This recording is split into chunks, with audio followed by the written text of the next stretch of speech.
Thank you for listening to this weekend's message. For more information about events or details here at New Tribe Church, visit us online at newtribe.church.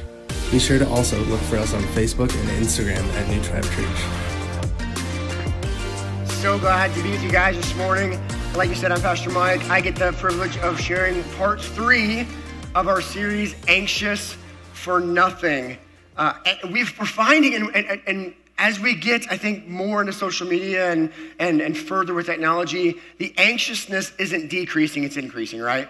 The more we have, you remember having to wait for the 6 o'clock news for news, right? If some of you are old enough to remember that. It's all around us all the time. The more sensationalized, the more we have it. So the anxiety is increasing. Anxiety is a big deal to us. I read a study that 43% of people who go in for chest pains are actually having a panic disorder or an anxiety disorder as opposed to some sort of heart-related condition. 43%, which means we're stressed out, right? We're just stressed out as people. And what we're exploring in this series is that while we're facing a lot of very serious things in our lives that we're not going to trivialize, there's very serious stuff happening, while we're doing that, we can also follow Jesus, and the anxiety isn't necessary. And the verse we're actually focusing on this morning is Philippians 4:6, and actually for the whole series, and it says, "Do not be anxious about anything, but in everything, by prayer and supplication," which is a fancy word for pleading, okay?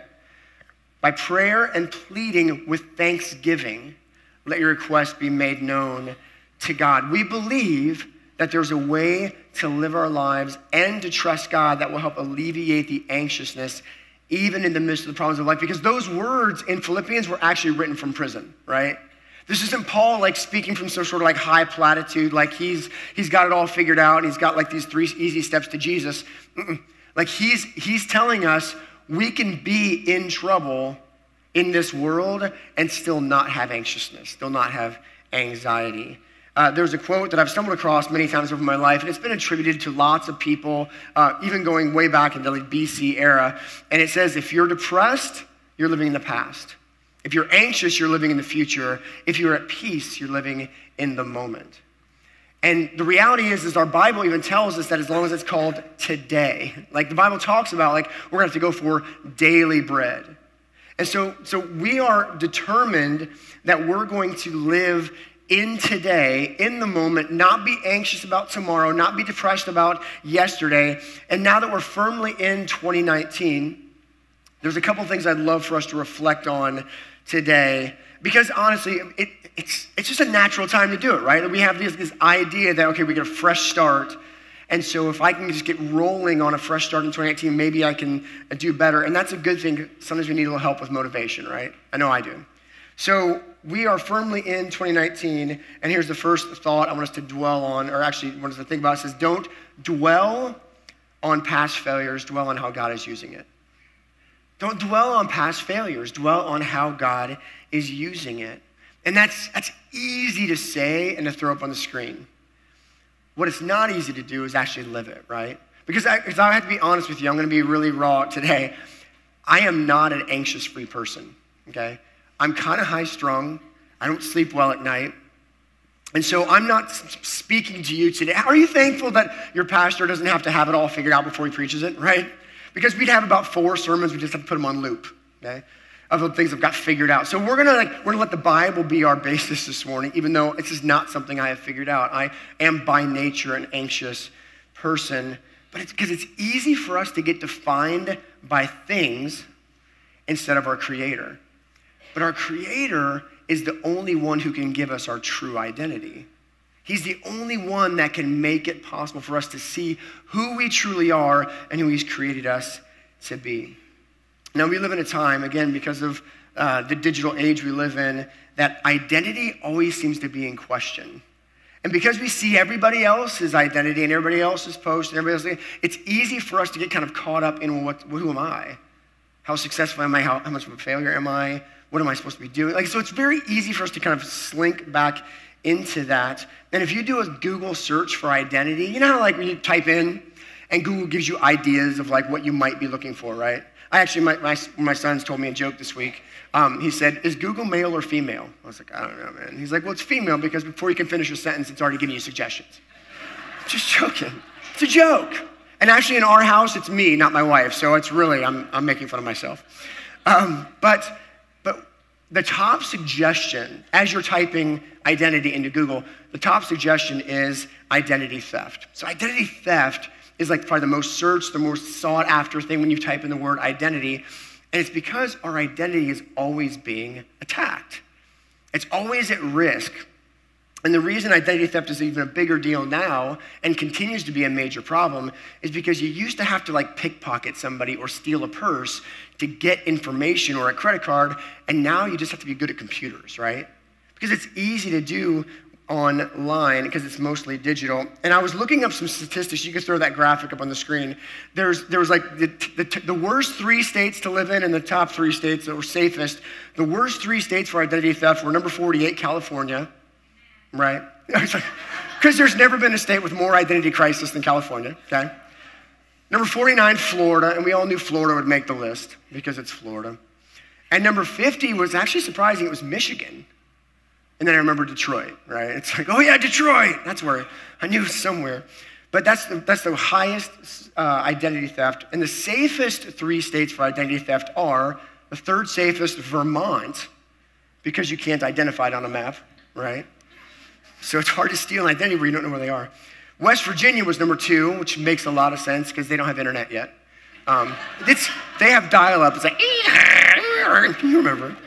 So it's a little harder to steal their identity. I'm joking. I lived in West Virginia once. It's okay. I can make fun. And the number 1 safest place for identity theft is actually South Dakota because there's more buffalo than people, right? And the buffalo have a hard time with the hooves. I don't know why the buffalo's online. It makes no sense. But and so I looked at that, and the top 3 safest states are places I don't even want to live, right? Like so basically online hackers are like, ooh, I'd rather be poor than be you, so I'm going to leave you alone. But our identity is a big deal to us, right? It's a big deal. So when Jesus says, and I think we should look at this, if we find our lives, we'll lose it. And if we lose our lives for his sake, we'll find it.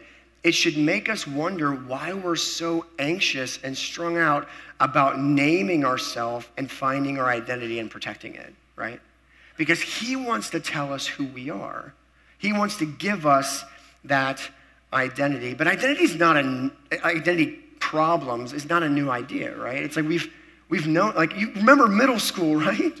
Like identities, it's been a problem for us for a while. And that's kind of the age where we're all trying to figure out who we are and where we belong. And for some of us, I was unfortunate enough to actually move right in the middle of middle school. So I was the new kid as well. And so it's just like, it was a struggle. But I became a youth pastor in the mid 90s to like 2000s. And so there was a lot of angst in that idea of identity. And this was like rural Northwest Ohio. And so the funniest thing to me as a youth pastor was watching people try to find their identity, and they weren't even close, right? Like they weren't even, like, you're not even on the radar. So people would come in like all thugged out and gangster rap, and I'm just like, your next door neighbor is a cow, dude. We're in cornfields over here. This ain't 8 Mile. So we had but we're trying to find out who we are. And so they're emulating Eminem at the time. And so we had that kind of going on. And then we had the girls who were always like a little scary because it looked like they took a black Sharpie to their existence, right? Like everything was like black fingernails, black eyes, black, everything's black. And they would explain to me, I don't care what you think about me. And I was like, wait a minute. You spend an hour of your day coloring yourself the color of death, right? Because you don't care what I think about you. You don't care what others think. And so the comical irony of all of it is we all care what people think, right? Let's get over ourselves for a second. Not that we have to be led by that, but when you're trying to convince everyone else around you and taking extra effort all the time to make sure that you know that I don't care about what you think, about what I think. Like if that's your whole existence, guess what? You actually care more than most. And so that was always comical for me to watch, but the tragic part of it was they would almost self-destruct in all of it, trying to figure out, who am I? This identity crisis, this identity thing has been a problem for us for a long time. And so Jesus is telling us that he's got something better than all that, which is not shocking, right? He's got something better than all that. He has an identity that we couldn't possibly conjure up as we're on the way with him. Because I'm telling you, and I'm going to say this, Satan's best trick on us could possibly be just trying to get you to identify yourself as something. Because I'm telling you, if God has an identity for you, Satan doesn't have to tell you who you are. He just has to have you tell you who you are, because it's always going to be less than what God's going to say.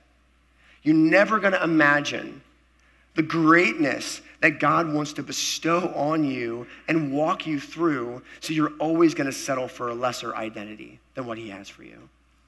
And so it's a trick on us that we're trying to get out of. But I want us to look at a story today. There's a guy named Nicodemus, and there's an interaction in the Bible, or in the New Testament with Jesus. And a lot of us are probably familiar with this story, but Nicodemus is a Pharisee.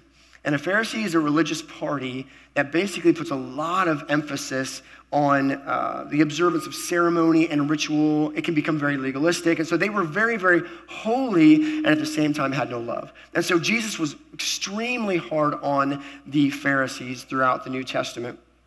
But Jesus tells him, as he's asking about this idea of salvation, to be born again that's the phrase he uses. You have to be born again if you're going to see the kingdom of heaven. And Nicodemus has some objections, right, to this idea, because he wants to understand, but he has a biology problem with the statement, right? And so he doesn't want to hear that. But in John 3:12-15, Jesus responds in this way to him: I have spoken to you of earthly things, and you do not believe. How then will you believe if I speak of heavenly things? Now I want to stop there for a second, because as I read that this week, it reminded me of how many times in my own life I'm like, God, I want to go deeper. I want to go deeper with you. This year's going to be different this year. And I feel like Jesus is saying to us in that, I've spoken to you of earthly things, like here's some things you can do to be closer to me, but you're not getting it. You don't want to do those things, the earthly. So what happens when I speak of heavenly things? You're going to do those now all of a sudden? Right? You know what I'm saying? So he's given us commandments. He's given us ideas of ways to live, and we're like, yeah, I don't want to do that, but I want to go deeper with God. And Jesus is saying, I've spoken to you of earthly things, and I want to speak of heavenly things, but will you believe me if I do that? And he goes on to say, no one has ever gone into heaven except the one who came from heaven, the Son of Man.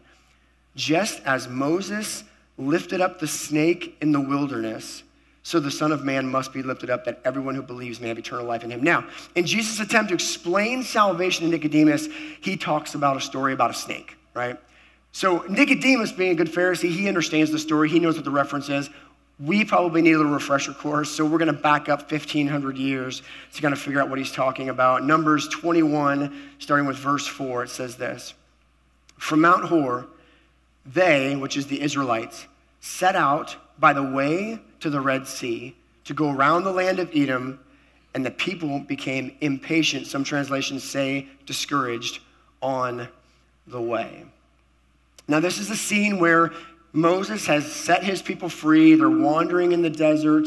They are kind of trying to get someplace, but they don't know where that is, and they're getting impatient or discouraged on the way. And really the word way is used twice in that verse, and there's a root or a word that means two different things. One is derek, which is literally a road. That's the figure, or the literal meaning. The figurative meaning of this is a course of life. And so the first one, they set out by the way, the road, by the road to the Red Sea. That makes sense. And the people became impatient or discouraged on the way. If that was road, there's no reason why they'd be discouraged on the road unless it was 440, 24, I-40 interchange, right? Like, we get that. That was just very discouraging.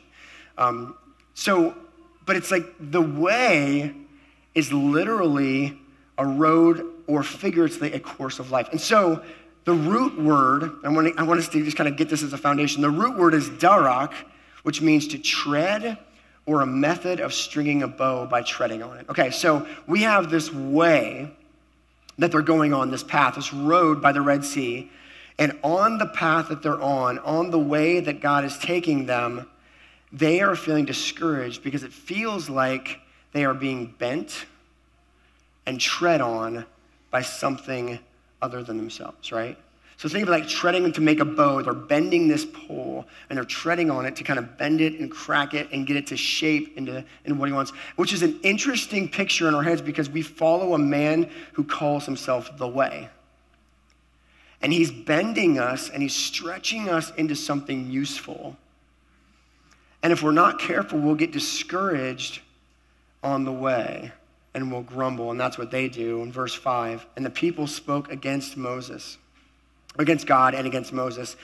Why have you brought us up out of Egypt to die in the wilderness? And if in this next sentence, if this is not, like we haven't changed that much in 2,000 years, I don't know what is. For there's no food and no water, and we loathe this worthless food. Wait. You just said there was no food. Wait a minute. There's no, it's like when you stand in front of the refrigerator and there's nothing to eat, right? And you start making suggestions to your kids. Well, we could have this, we could have, I just turned into my wife for a second. I don't know why she's the one making suggestions.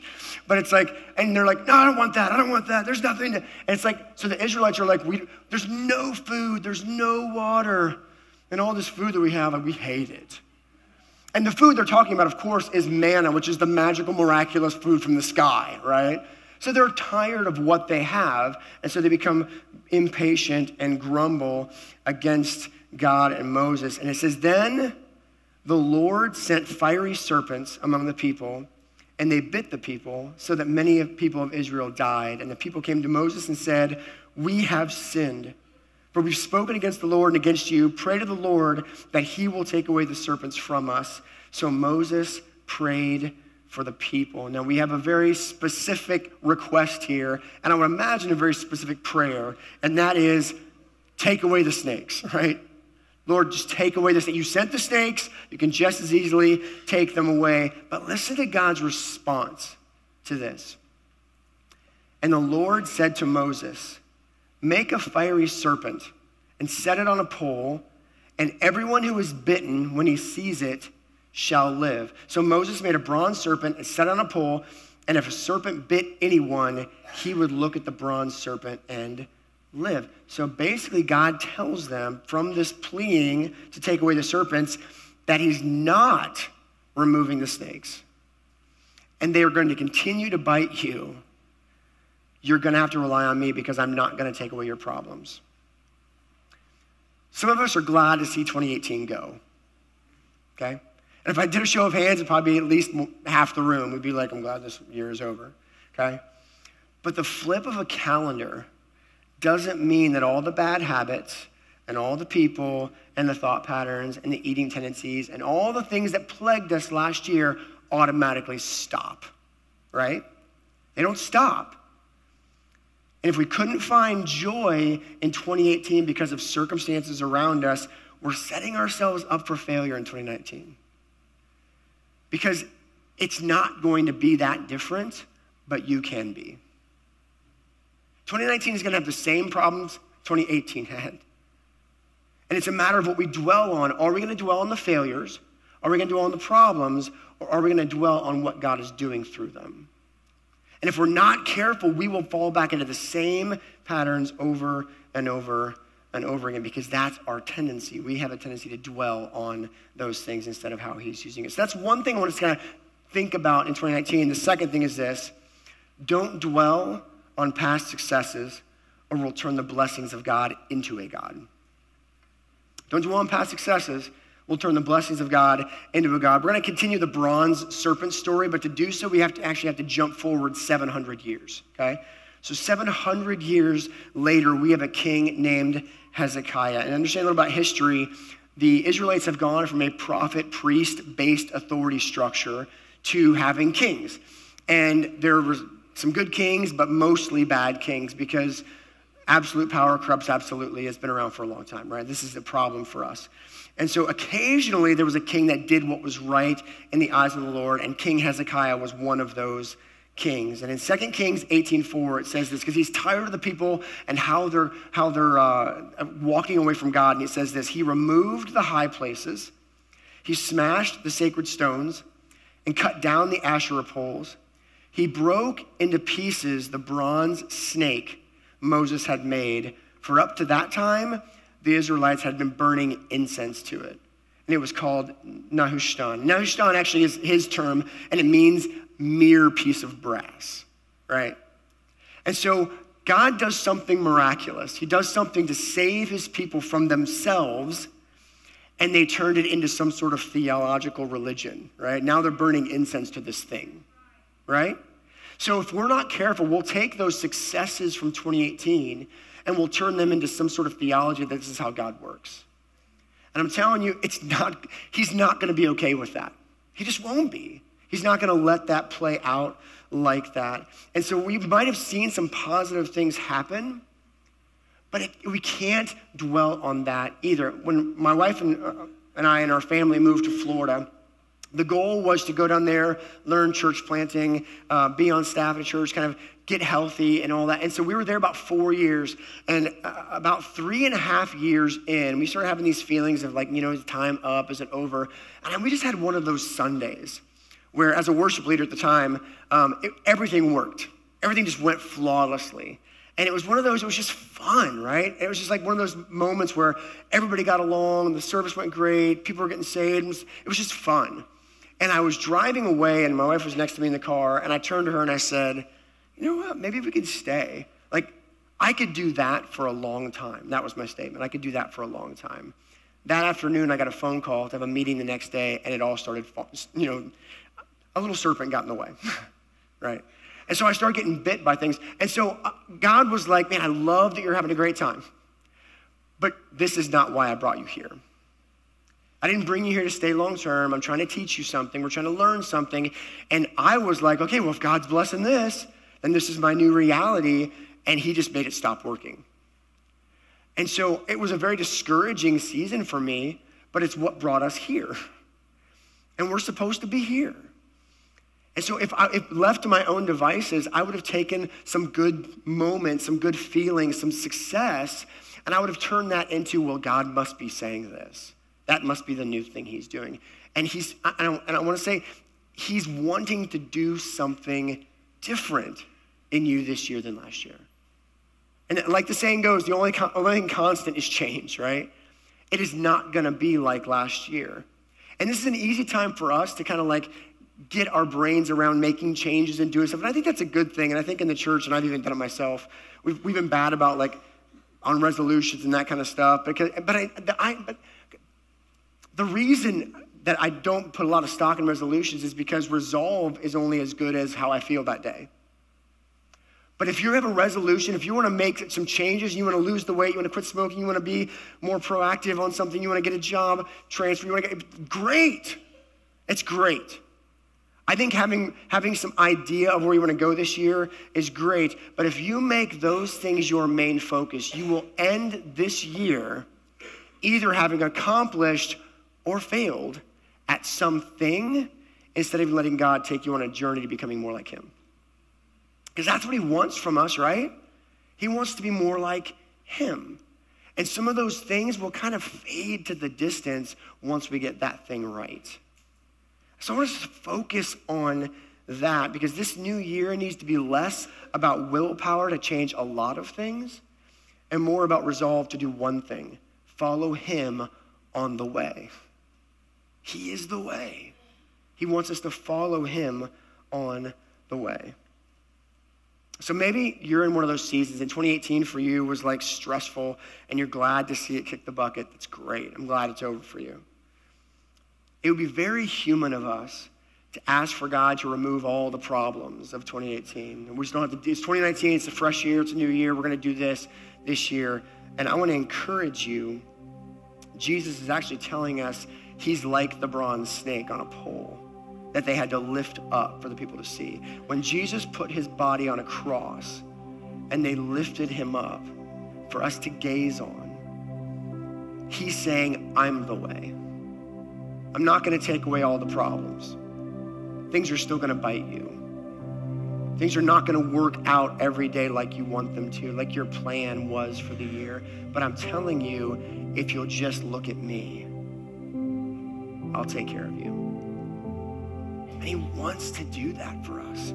He wants to be the way for us, that we could focus on him. Maybe you're on the opposite end of the spectrum and you had an awesome year, very successful year. Congratulations.